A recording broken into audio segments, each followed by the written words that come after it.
All right, I invite the Prime Minister to start the debate. Here. Okay, I prefer audible POIs, by the way. Starting my speech in 3, 2, 1. Panel, the two greatest injustices facing indigenous communities as a result of their colonizers is firstly generational poverty and secondly a lack of political autonomy. Both of these issues are comparatively better addressed by the Gov side than opt. That's sufficient for us to win the debate.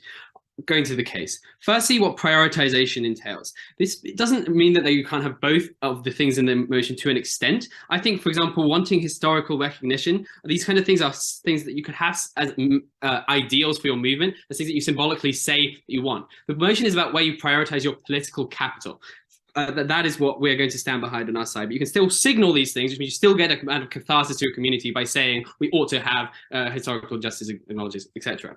Secondly, characterization of the kind of policies that we're probably looking at trying to push into governments. This probably looks like things like gaining greater territorial control of certain areas, either on borderline areas, getting more devolved power to those areas. Secondly, it looks like largely the allocation of funding. Often these communities are underserved by government services where the budget is not prioritized to them. Those things are the kind of things that we're probably mostly pushing for.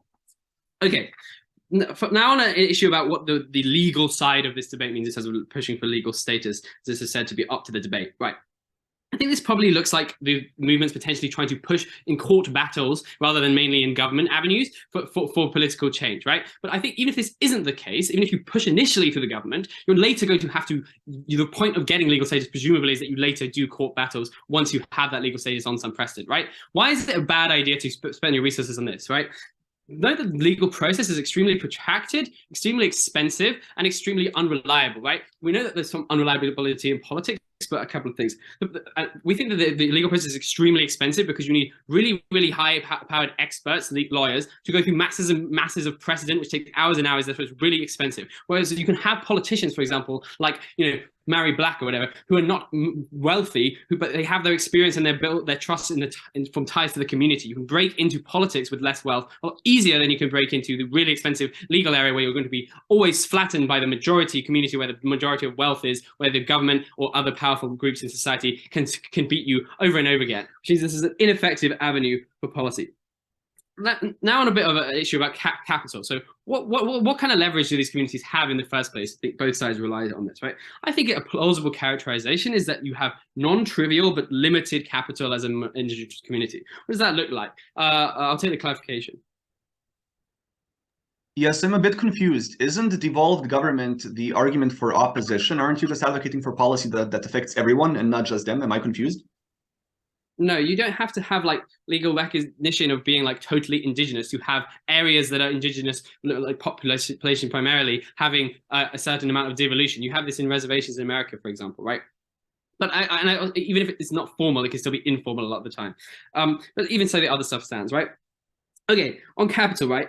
I think you probably have limited power. What does this probably look like? So again, you're going to have a degree of funding, maybe from the most successful members of your community or for some amount of sympathy, but it's going to be limited. That's again why you don't want to spend loads of money into things like funding. That's important because when you're looking at things like politics, you've got to spend the money on things like campaigns effectively. You've got to, you can't break through in a society where most of the view is against you, where you have either apathy or active negativity towards your community a lot of the time. If you're spreading your resources too thin by trying to, for example, prioritize both sides of this motion at once, you think we have to heavily prioritize the things that are tangible and on our side of the debate. But further, what does it look like in terms of characterization? I think you probably have a degree of capital in politics because of a couple of things, right?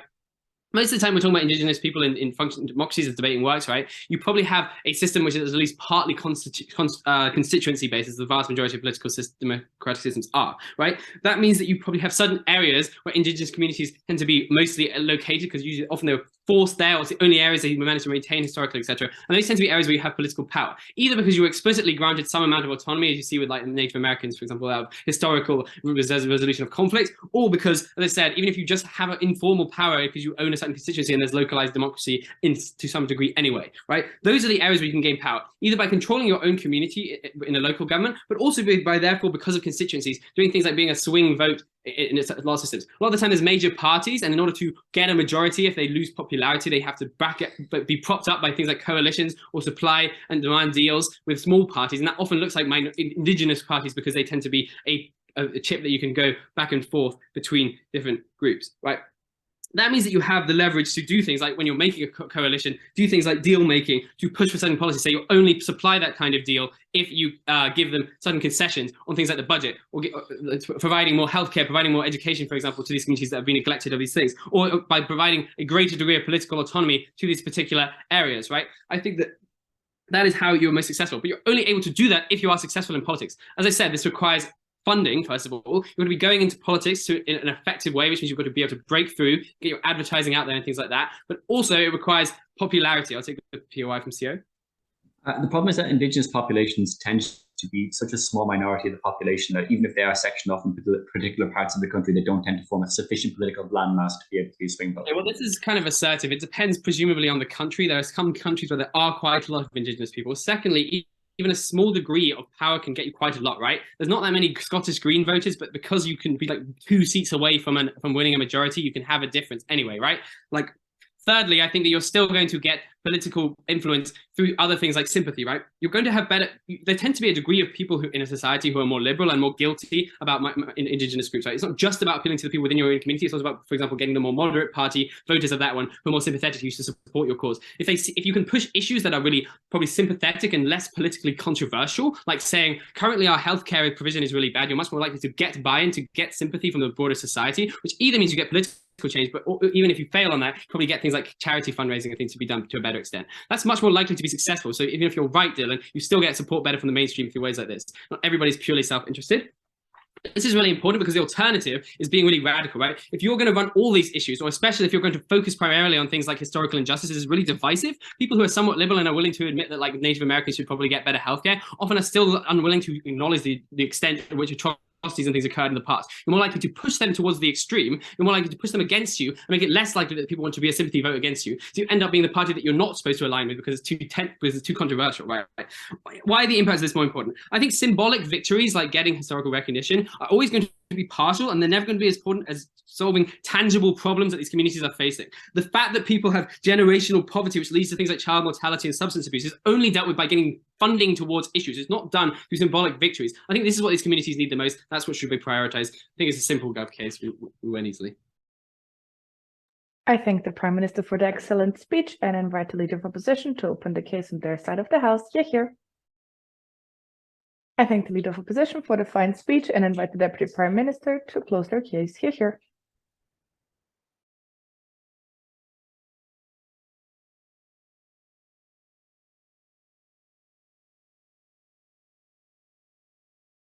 Okay, am I audible? Loud and clear.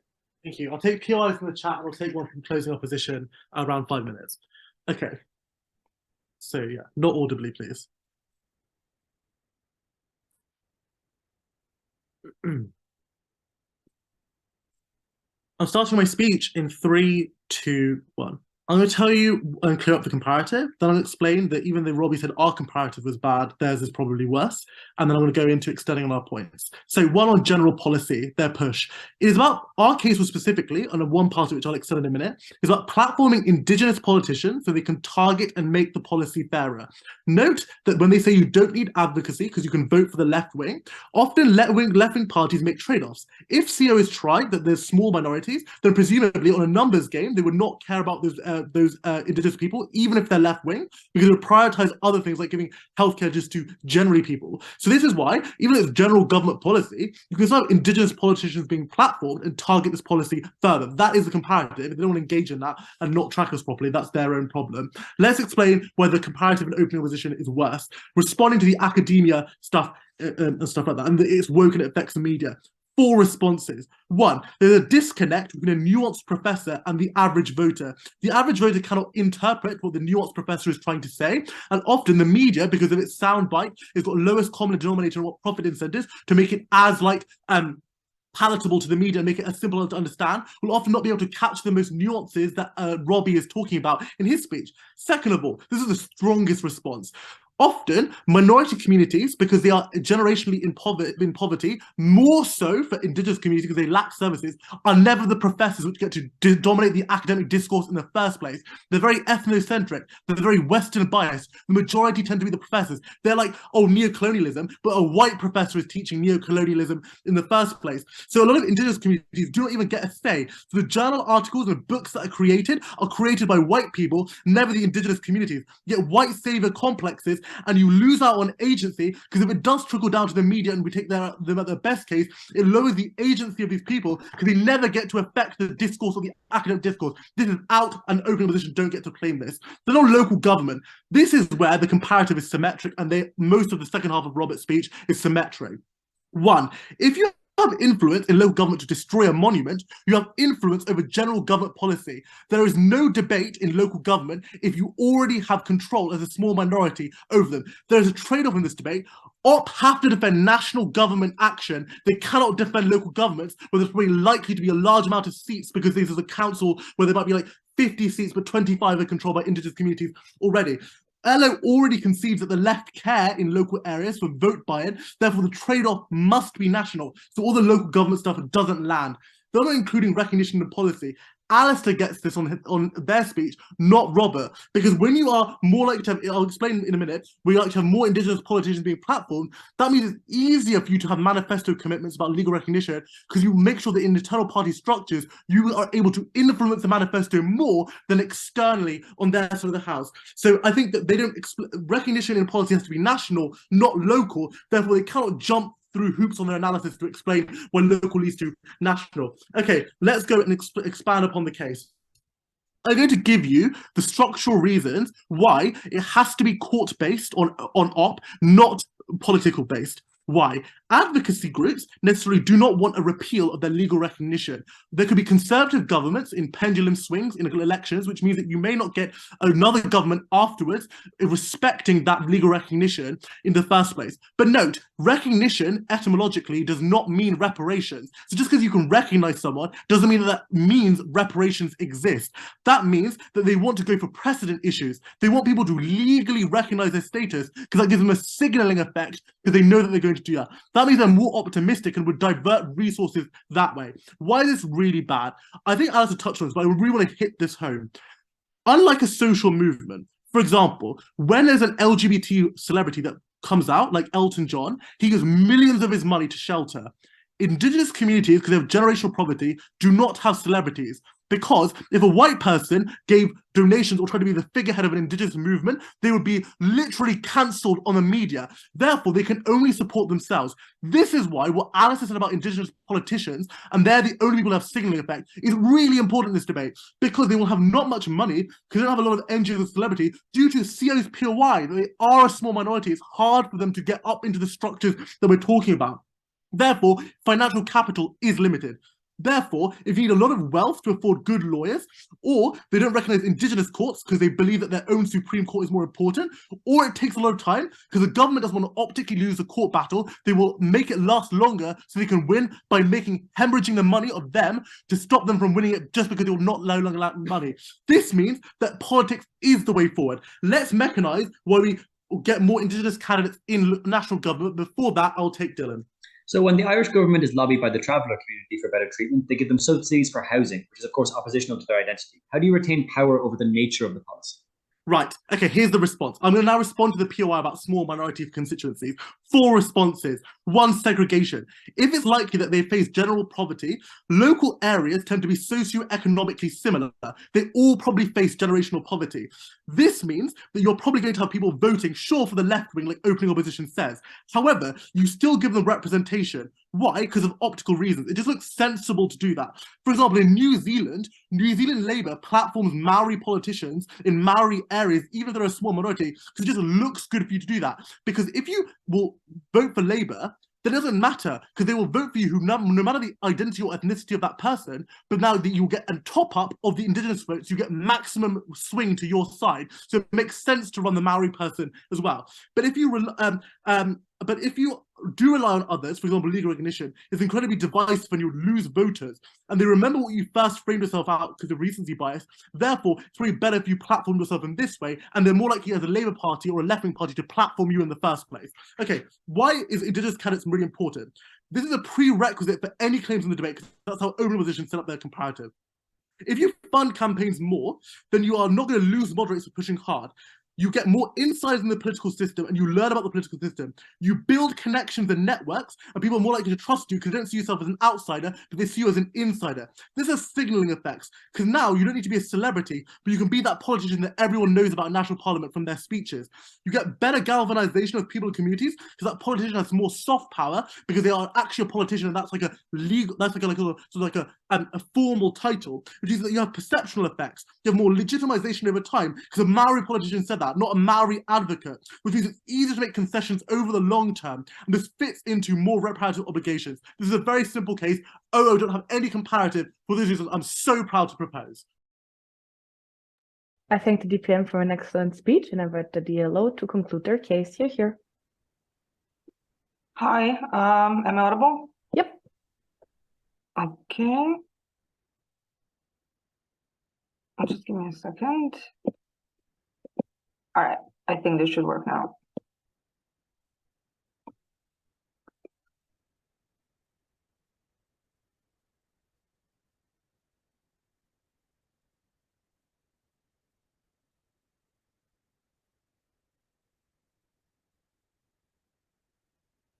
I'll start in 3, 2, 1.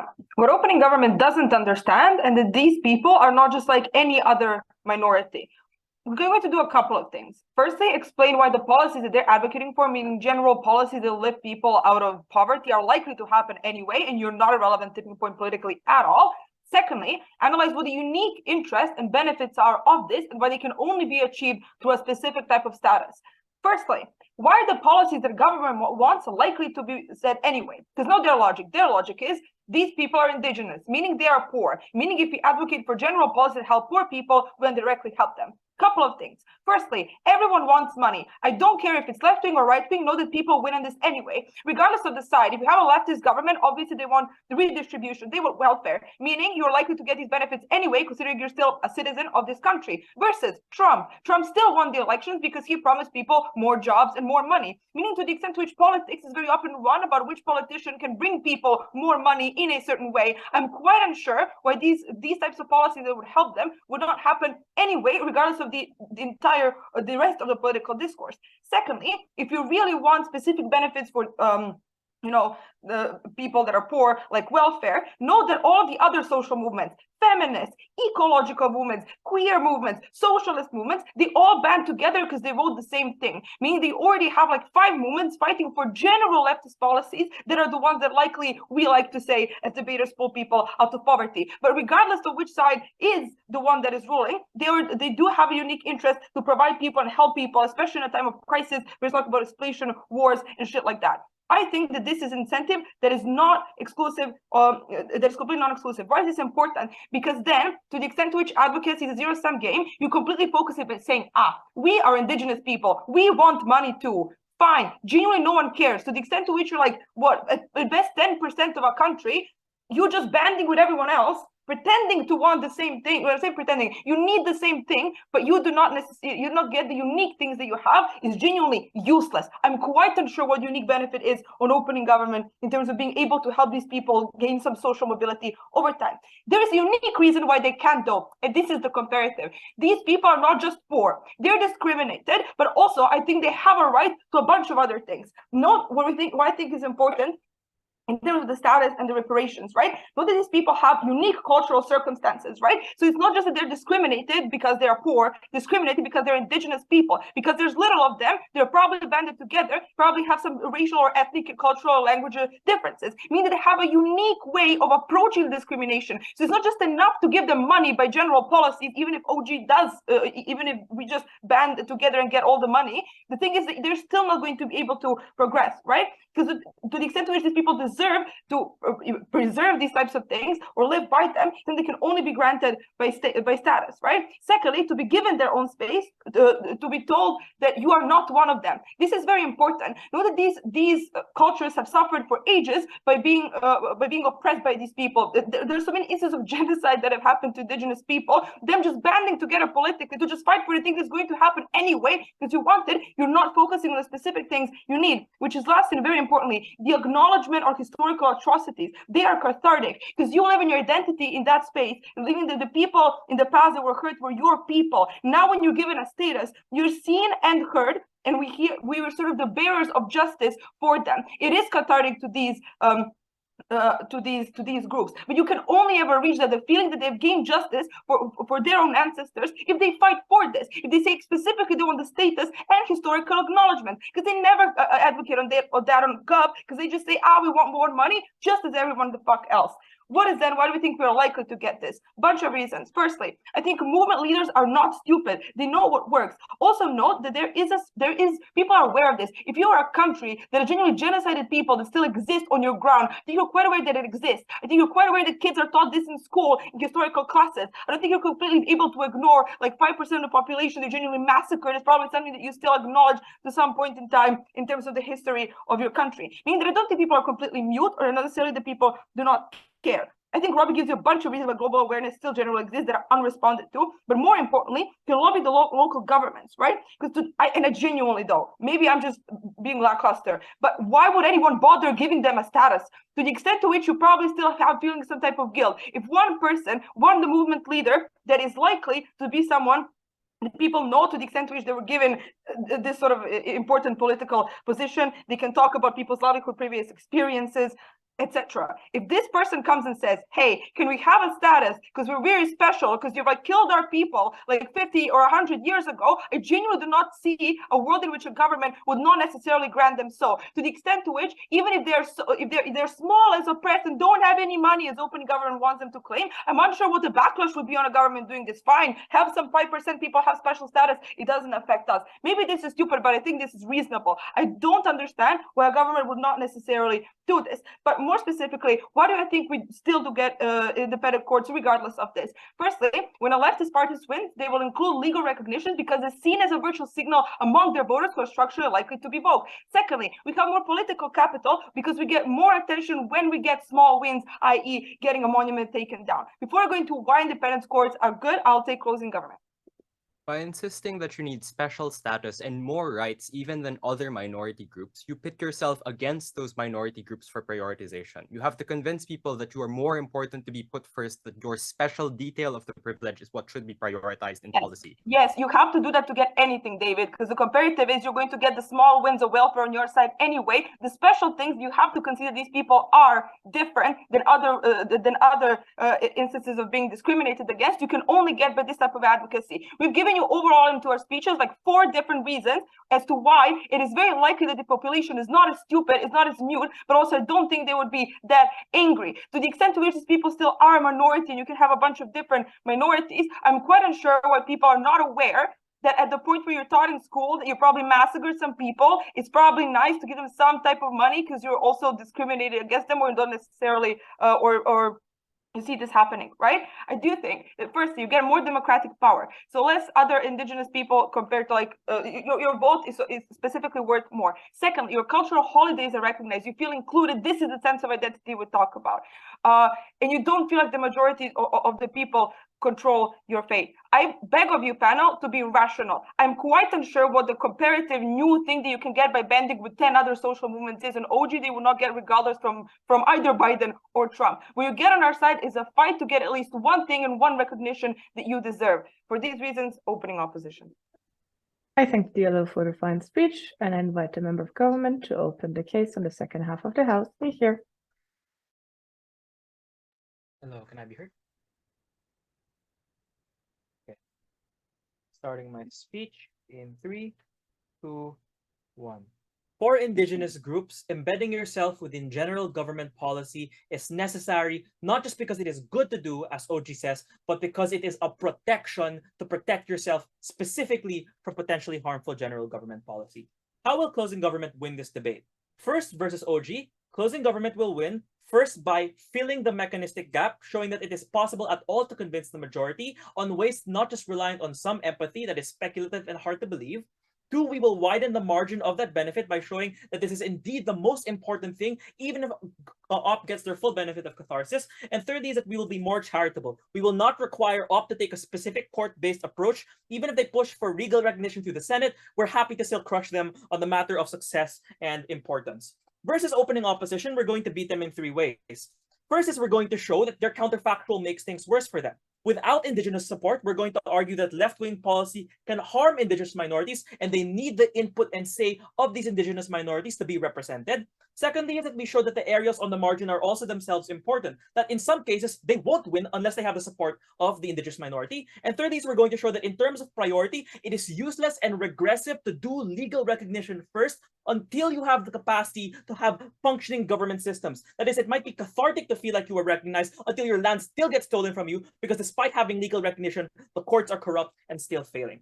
Having said that, we can move into the first argument after I've illustrated the path to victory. You can follow along for the journey. So the first thing we're going to show is that immediately on the counterfactual, OP is exploding. Their counterfactual is that the left will exist anyway, and they will pass for all these good policies anyway, because they are unambiguously good. The problem is that these policies are radically transformative and have the potential to destroy and fracture indigenous communities in many ways. Land redistribution can take away land from the very groups you're trying to protect. Industrial progress can destroy indigenous tribes, pollute natural resources, deprive them of jobs, and make them feel alienated within the broader economy. Why is it then that when we advocate for the general government policy, indigenous groups have a much larger say and can prevent the worst policies that from the left wing or the right wing that could potentially destroy them? There are four reasons. The first is that, simply put, in areas where indigenous presence is quite high, you need buy-in from these local power structures to have companies in charge in the first place. So they need to be present, which means when you can embed yourself within these government structures, it is much harder for them to do these bad things against you. Secondly is that they can bank on their expertise on the land and the local industry as being holders of knowledge and wisdom compared to some average Joe. Thirdly is that they also have appeals to tradition and, conservatism, that is appealing to people that believe in the broad idea of the nation and the broad idea of the past and preserving this tradition. So for these three reasons, we illustrate that losing the presence and the voice of indigenous within left-wing circles, within policy determinative circles, is actually quite dangerous, and it's insufficient for OP to sit on their laurels because the fact that these policies have the potential to be radically transformative and destructive. If you don't believe any change happens on top half, at minimum we are protecting them, like what we are seeing presently in many communities in the Philippines, a deprivation of land rights, the intrusion of corporations in these areas, even ostensibly under left-wing administrations, because they have failed to successfully embed themselves within the structures of power. Hence, this is a valuable protection on its own, and OP's counterfactual is insufficient to get the benefits. The second thing I'll observe, though, is that in many cases, you need the marginal addition of indigenous groups as left-wing support. So the first thing I'll observe is that the margin of indigenous support is most valuable in areas where you are most likely to lose it. That is areas where systemic poverty is quite rampant and they are gradually losing trust, where we need buy-ins of indigenous seats of power, like, for example, cultural groups, in order for them to succeed in elections. And in areas where this is particularly important, that is to say, where it is constructed such that the minority groups there are most powerful, it is in these areas where they need buy-in from the left and discussions. Hence, it's not assured that they will have the left-wing win on every side of the debate just because money is good, because you still need them to actually agree in the first place, which is why we would need to advocate for general government policy. The end of this first argument resolves quite neatly against top half. It is one that without this, you are facing an active and systemic danger that threatens existentially the existence of these communities. And secondly, that this is a valuable prerequisite to many other important things. I'd like to observe on the way up that if you believe both sides are good and possible to reach, but you have to pick one of them, you should pick general government policy, because most of these indigenous groups are reliant on state services like schools, public healthcare. When the economy is running low, they will need these jobs to survive versus legal recognition that they cannot eat. But secondly is that this enforcement is necessary as a prerequisite. Even if you have legal recognition, if the courts are simply corrupt, if they are failing, if you don't have people educated enough because the schools are failing, you cannot avail of these legal rights. And the third is, at minimum, OP shifts from like special discrimination to still being discriminated because they're still poor. So at minimum, they don't get that catharsis because the structures of oppression have not yet resolved. This resolves the debate already, but I have another second argument just to really hammer home the win. Before that, I'll take a POI from opening opposition. if indigenous groups do suffer from structural poverty and need healthcare, the people will vote for these parties regardless of their indigenous activist leaders telling them to. So you don't have the tipping point in elections. They vote for them anyway. Well, the first is that if they have limited resources, they will prioritize the legal recognition by construction. And secondly, is in areas where this is potentially contentious, right? They might not vote for these hospitals and they might vote for their own interest. But again, here's a second argument to crush that even further. So we're going to illustrate that national change on a large scale is possible, even if they are a minority, and even if empathy doesn't exist, which is very speculative.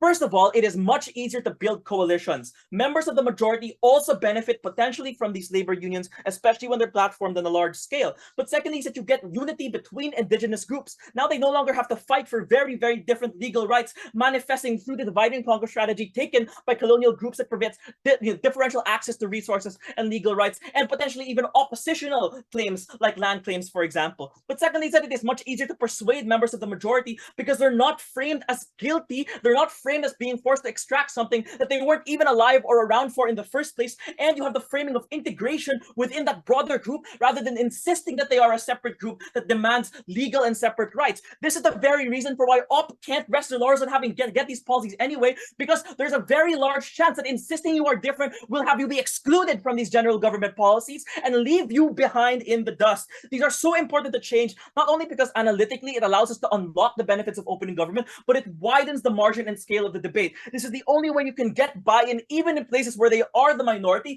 because it's where you get the buy-in of labor unions, where you get the buy-in of the feminist movements from opposition, because you are considered to be important rather than considered to be different. Integration has and always will be the primary struggle of groups excluded from society, and closing government recognizes that. Affirm. Also go World Cup.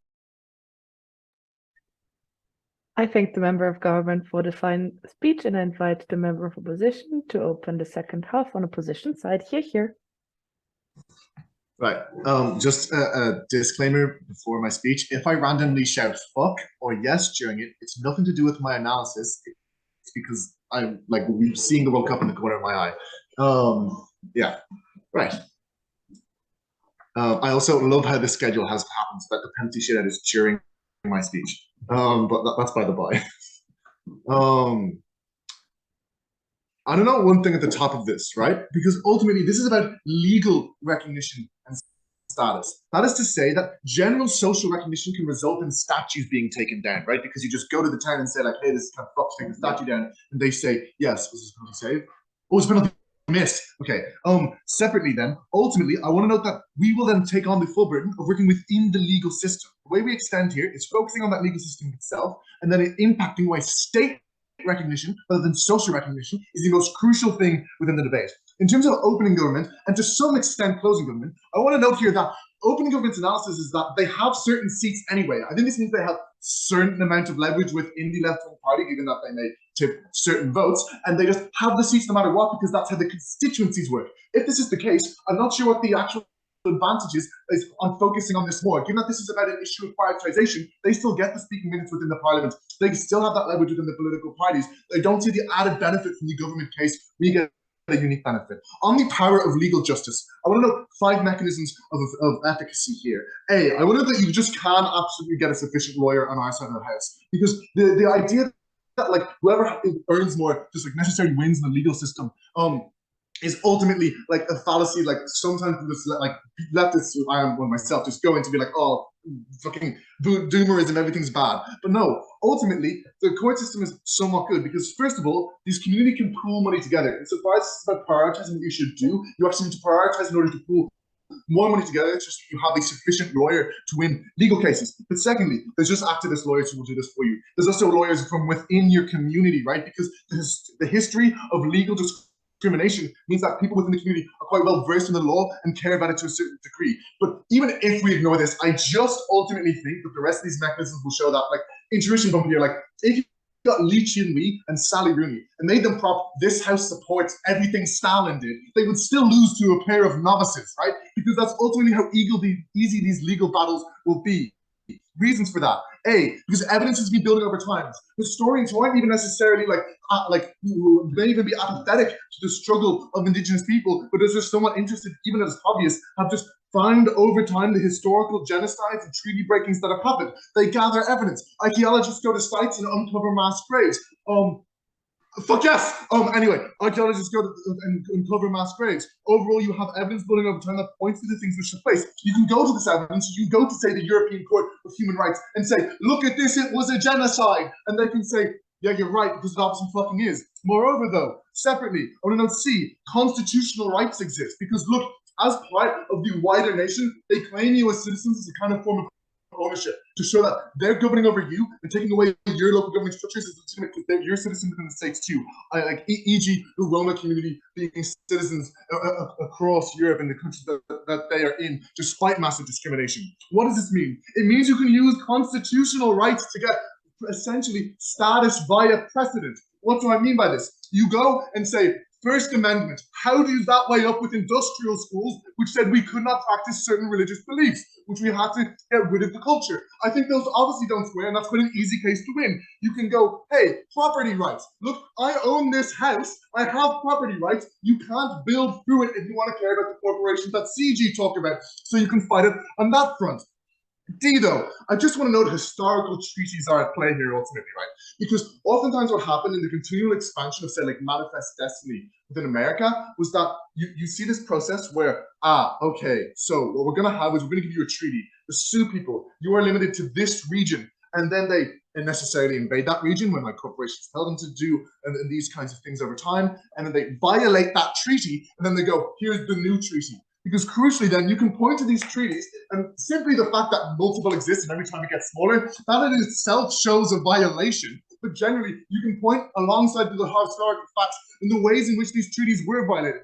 Crucially, I want to note just an independent mechanism here, is that if you win a court battle on the violation of these legal treaties that occurred, you are then due compensation because they violated a contract. So you necessarily get benefit straight away, just as a matter of winning the legal case. But separately then, I want to note E, that ultimately the courts are somewhat apolitical. This is just true because it's how they maintain independence. Courts do not want to be loaded by partisan hacks in every single country because the judges themselves fear their jobs and just want to remain as the bar relatively independent. What does it mean? It means they hide behind things such as the Constitution. They hide behind the letters of law. They say, look, even if this is politically unpopular, we have to do it. And that's why courts are often willing to do things for minority groups, for the wider public is. It's why the civil rights movement in America at first was hugely focused on winning legal cases. Brown versus Ford, Loving versus Virginia. These are huge, monumental cases that led to huge change. And it was what these courts were willing to do before anyone else was. I will take open government for a moment before I impact.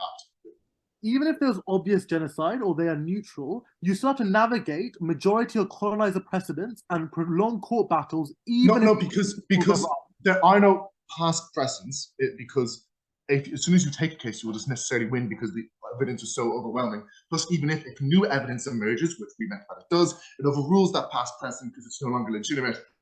These kinds of things, I think it's just clear. This mitigation isn't going to work. I want to note the impacts of this because A, we get the acknowledgement in terms of we have mechanized the advocacy here, right? So we get the acknowledgement that OO talked about, we get the catharsis that they talk about. But I want to note separate impacts because the process of the cases in itself and the fact that big, long, drawn out Supreme Court cases always get publicity just means you get general sympathy. First, once it's admitted, but even if it isn't admitted, even if you lose the case, you'll get sympathy because there will be some reporters in that courtroom reporting on the claims that you make about the historical genocide, and maybe it'll be ruled as a mass killing, but the government will get off on technicality, but still people will be publicated that, oh, there was a mass killing and atrocities took place, it just wasn't a full legal genocide.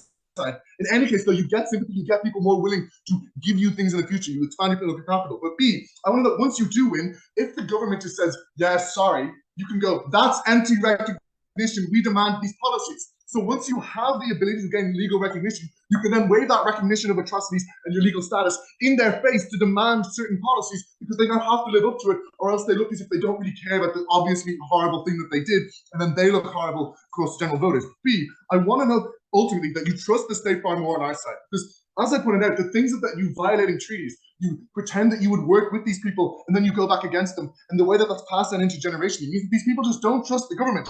I say the government acknowledging these things is necessary so that they trust the government. So they buy into any policies which are done. In this instance, prior to anything government wants to do. It's why you have huge unemployment in American reservations despite job schemes, because no one takes them up because they don't trust the fucking government, nor should they until anything's recognized.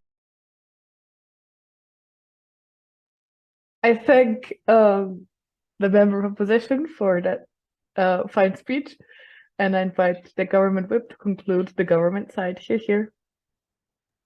Hello. I'll take PYs in chat. From what I understand, it's 3-all go Argentina. Okay. Start. The problem with empty commemoration is that it's so easy to stop at empty commemoration, to say we've given you what you want, to say we've given you special status, to say we've given you everything, so why on earth would we owe you more? This is the reason why the plights of the indigenous have for so long been watered down.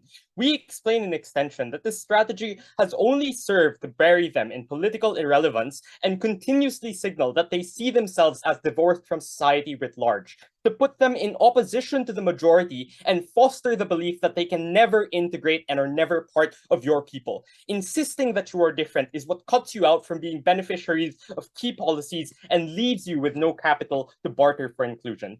I want to talk about 3 things in this speech. Let's first address CO. The first thing to ask about their extension is how these legal battles will actually play out. Because their suggestion is that there are areas where you can access legal resources and you can fight these legal battles. The question is whether these indigenous groups have the willingness to do so over prolonged periods of time, especially given the massive resource droughts faced by their competition. And this is where the unity analysis from David is important. It's that different indigenous groups often make very different competing legal claims. They often fight over the same land rights because many of them were situated in the same areas as a result of divide and conquer tactics. This is why it's incredibly easy to do things like buy them out with settlement deals, to pay off leaders if you are the big corporation to drop the case, which drops the case for the entire community. It's because it's far easier to cut off the head when your strategy is to fight for legal recognition, which is why you don't get any movement in the long run. But secondly, I'd point out that many of these things simply don't exist in the vast majority of instances. You don't have activist lawyers, you don't have people who are willing to come back, and for these indigenous groups, CO provides no solution to them. We'd far prefer that they loop themselves in with broad policy gains. The second thing to ask in assessment of CO and op-bench writ large is, even if you could fight these legal battles, which forms of recognition are they more likely to give you? Because as we point out, the problem with advocating for vague recognition is that it's easiest to appeal to the lowest and least offensive denominator of recognition that the state can give you. Which is why you get things like monuments, but never things like actual reparations for the people involved. When OO says things that they will include you in your agenda for goodwill, that's terrible, because they can maintain the public image of doing something for you, when in reality, at most, they are giving you hollow and empty recognition. Your legal battles result in very little, are drawn out so that they become toothless and fight for the lowest scale impacts, which is why you're out. Let's secondly deal with OO. The most charitable interpretation of their claim is that IP groups are currently most represented within the left, thus it's better for them to focus on identity-based outcomes to gain ground in leftist parties and eventually craft IP policy in the long run. There's a series of logical gaps here. First, there being a wave of social justice within the left suggests that people are also likely to have growing information and awareness of policy challenges facing IP groups and other minorities writ large, not just history and identity issues. So at best, the mechanism by which you say you can get change is symmetric. I'd further point out that it's not really linked to getting legal recognition in particular. There's no reason why they're aware of the legal rights you want, but not the policy rights you want. If anything, what we suggest is that the policy needs are far more intuitive and far easier to communicate to a broader audience. The second thing to point out is that there's simply no margin in the world where they operate. Which clearly doesn't happen in the cases where the left is already the dominant political force, because then they would have voted for IP policy anyways. The subject of the debate are moderate and center-right voters, groups which only our extension explains why we can persuade by focusing on broad policy for a series of reasons that's ignored again by CO. First, the fact that general policy is more likely to have consensus on it, like Republicans and Dems both care about protecting blue-collar areas in areas where mostly Native American people live. Second, the fact that the type of engagement matters. When you present yourself as caring about the outcomes facing a broad set of society and show that you are willing to cross issues and recognize how different things affect different identity groups, you are far less likely to be met with immediate skepticism that dismisses your cause out of hand. You are far less likely to be dismissed as wanting something that is only for you and therefore something that the average person would never have any incentive to vote for. Third, you avoid the active antagonism, which in many instances is the worst harm and the harm that is most inflared by responding to claims of historical injustice. So to go back to that example that's visited by CO, when you claim that this is empty and hollow recognition, the response from the government isn't to be like, we'll give you more. It's to say, we've given you enough. You are being entitled. You are being selfish, and you are trying to dismantle our society. The alternative response we hear in a POI is to suggest that, well, you would have gotten social welfare anyways because everyone wants it. First, in many instances, not everyone wants it, which is why you have to fight for it. But second, it's about the implementation and the prioritization of these policies. You might have social welfare or free healthcare in a country. What you want on our side is to advocate that those things should be extended to indigenous areas as an extension of something that everyone is receiving. You want to increase funding to those sectors broad-based, which trickles down into benefits for you. I'll take a POI from OO before proceeding.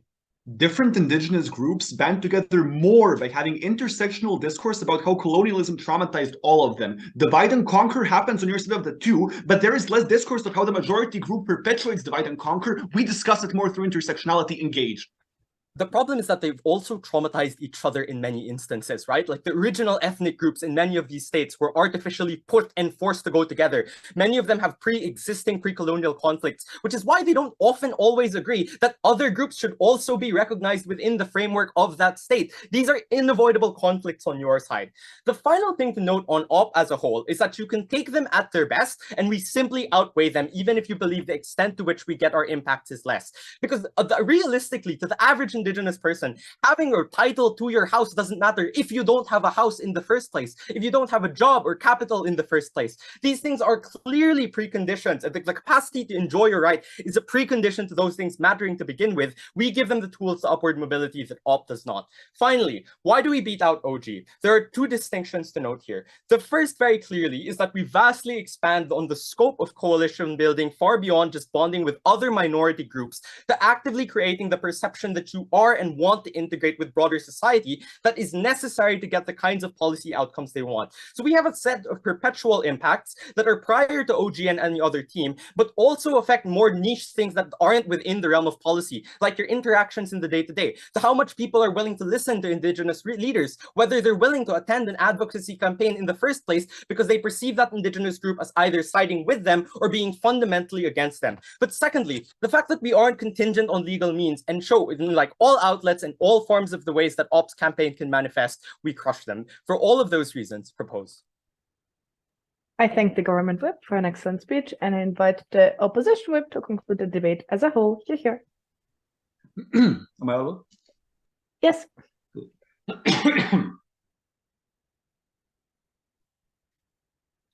Starting off with the responses we heard, there were three. The first is that there's internal conflict within these groups. That means that they aren't oftentimes able to advocate alongside one another. Two responses. Firstly, obviously these groups can come to an agreement because that's a mechanism that government bench requires in a lot of instances in order to get, a platform that they want to advocate for their own interests. Secondly, there's oftentimes after divide and rule, particularly for indigenous groups whose lands were removed, and they're oftentimes pushed into the same areas, which is OG's mechanism, oftentimes led to massive degrees of reconciliation in these things. I also would note that only applies to a certain subset of the cases we're going to bring to court. Secondly, they say that many groups don't have the capacity to pay for lawyers, stuff like that. These groups, unfortunately, would be non-comparative if they're never able to form a sufficient political mass to advocate for their own interests, even within leftist groups, even as a voice within general politics. Third response is that these people can be bought out. Four responses. Firstly, this is true of politicians as well, insofar as they can be directly bought out through the process of lobbying. Secondly, a lot of these people really care about these things because they're the stories that they heard growing up. It's their parents, it's their grandparents, it may even be themselves. Thirdly, if you get bought out, the group still gets benefits on our side because they get a lot of money. But on your side, if they get bought out, i.e. a lobbying group or a particular corporation tends to fund their ability to rerun in elections, they don't get those kinds of direct benefits. Fourthly, you also oftentimes have to have standing because you need to be the person who's bringing the claim to court, which that means it tends to be tribal councils who are accountable towards their own electorate, towards their own community. Response to CG's case. Firstly, on the concept of otherization, I think that this happens in more material ways. So the stuff that Jack told you at the end of his speech, which is like, it's more about whether they're going to the same schools as you, whether they're working within the civil service, and those kinds of things. This means that you need to get rid of the active distrust that these groups have of the governments in society, which you get through the mechanism of governments admitting their wrongdoing, providing legal status, and walking back some of the past atrocities. Secondly, oftentimes these claims are based off of existing provisions like human rights law. So you're appealing to your common humanity rather than your specific nature in order to justify why you should be given specific legal protections. See, for example, Black Lives Matter are saying that, well, yes, Black Lives Matter because all lives matter, but we're being denied our rights right now. Second response is they say they're talking about having a voice within leftist parties. And this is reasonable, but there's two problems with it. Firstly, if your voice is a small one, it's going to be minimal on either side. And if it's not minimal, if you're a significant group of people within these instances, it seems like they would reach out to you either way and try to cater towards your interests either way. So it's unclear why you need to do the active advocacy there. So that mitigates a lot of other claims there. Thirdly, they say legal recognition requires social enforcement. I mean, this is untrue categorically, right? Like you just can't do things that are against the law, or you will be like hung up on it. Maybe it's true for some police officers in some instances, but I think in general, because it creates a chilling effect, basically, right? People don't want to do things that are against the law because they're worried about the repercussions. But secondly, that's also true of social policy, right? It's about whether you want to get investment in a particular area, which devolves then back to the sympathy clash, where we explain to you on our side that because we have constant advocacy pushing for the historical tragedies towards a particular group in comparison to government bench who have to trade off things like in-group lobbying and things that don't reach out to the general public in the same way, we get more sympathy. The last thing is that they say that these things are radical. I don't think that by necessity they are. I think you can be strategic and tactical about the kinds of cases you take to court and how you're going to win those things. So I don't see why it necessarily has to be these wide-scale radical things. In general, I think a broad response to CG is that we can do this reasonably, and there's reason to believe that we can. Two clashes then. Firstly, on advocacy. I think opening opposition are insufficient here because the way in which you would advocate for healthcare, presumably if government is correct, is you frame it as an indigenous issue. So their claim that you have specific epistemic authority on indigenous issues is a mechanism by which government could say that you can get that mechanism translated into the political sphere. This doesn't, of course, like I'm just pointing out that their case is a little bit self-mitigatory here. I think the mechanism is still reasonable.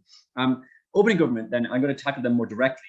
They say courts are expensive and governments don't want to lose. I mean, firstly, a lot of these cases are local because they're local state contracts or land agreements that were violated. Secondly, often these things are factual rather than moral, which is to say that you can point to just specific facts about these kinds of things. That means that it'd be very difficult for a court to justify not giving you the verdict. And thirdly, just not all governments see themselves as like continuous existences with the historical oppressions. Equally plausible, a lot of governments want to extend sympathy towards groups or may just think there's no risk to them or cost. And this is the second response to opening government here. So opening government just presume that social acceptance leads to policy. We disagree with that because we think that you're fighting against things like corporate interests through lobbying who benefit from the status quo. In comparison, there's very few groups that directly benefit from a lack of legal status or a lack of ability to recognize historical atrocities. So it's easier to achieve the ends. OG said that you can position yourself as a swing vote. I think I have three responses here. Firstly, this is completely non-functional for any indigenous groups that are dispersed within countries like travelers. And this is not necessarily the exception rather than the rule. So there's a governmental incentive to disperse indigenous communities across countries so that they don't form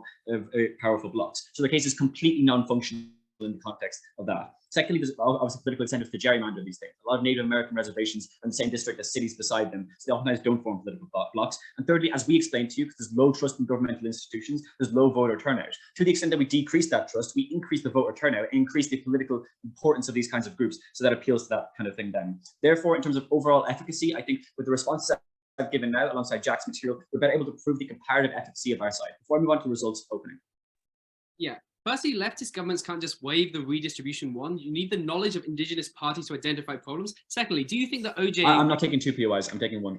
So yes, they might require this kind of knowledge, but to the extent that existing infrastructure programs exist and indigenous people are human, what's more important is the ability for them to get into those kinds of programs, as I'm going to discuss now. All those mechanisms here on the kind of results you get, taking down monuments, payment reparations, etc., are not necessarily advocacy for legal regulation, so we can weigh us on being more specific to the motion this context. These are kind of social pushes. But we explain to you two things here. Firstly, you get material direct benefits. Violation of direct contracts and agreements, especially in the context of inflation, meaning oftentimes form wide sums now, oftentimes leads to the payment out of these kinds of things. Secondly, legal status leads to things like lack of discrimination in hiring practices, allowing people to retain capital. So if you think that material is more important than immaterial, as government bench would say, we're beating opening opposition. In terms of immaterial things, we explained to you at the end of Jack's speech that the problem of buy-in into government institutions, because the stories and the songs that you hear in your parents' lives and your grandparents' life, which means that firstly, in terms of existing infrastructural programs, benefits, salaries, etc., for the existing left-wing movements that exist within these countries, you're more able to access them on our side of the house. You don't need new policies, you can get the existing ones. But secondly, it implies that the new policies that government push for don't necessarily get the buy-in that they want.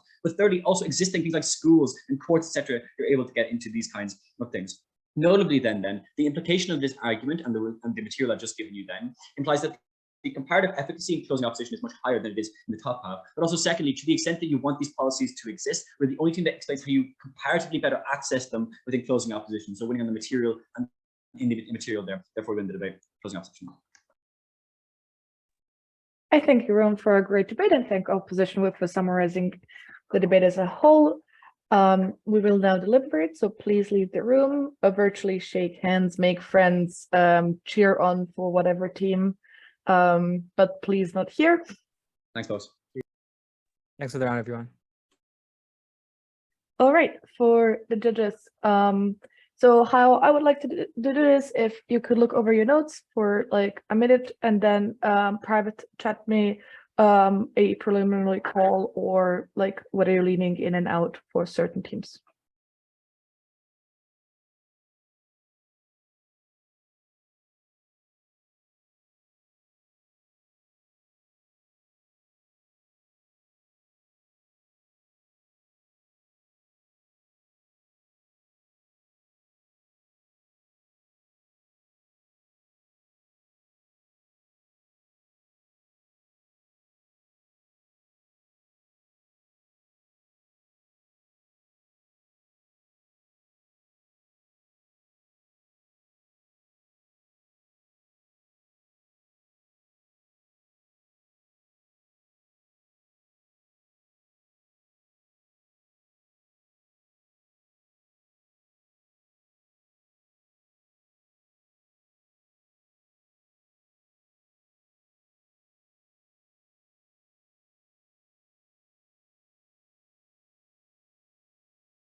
Marina, just a quick check. Can you stop recording? Oh my God, yes. Sorry.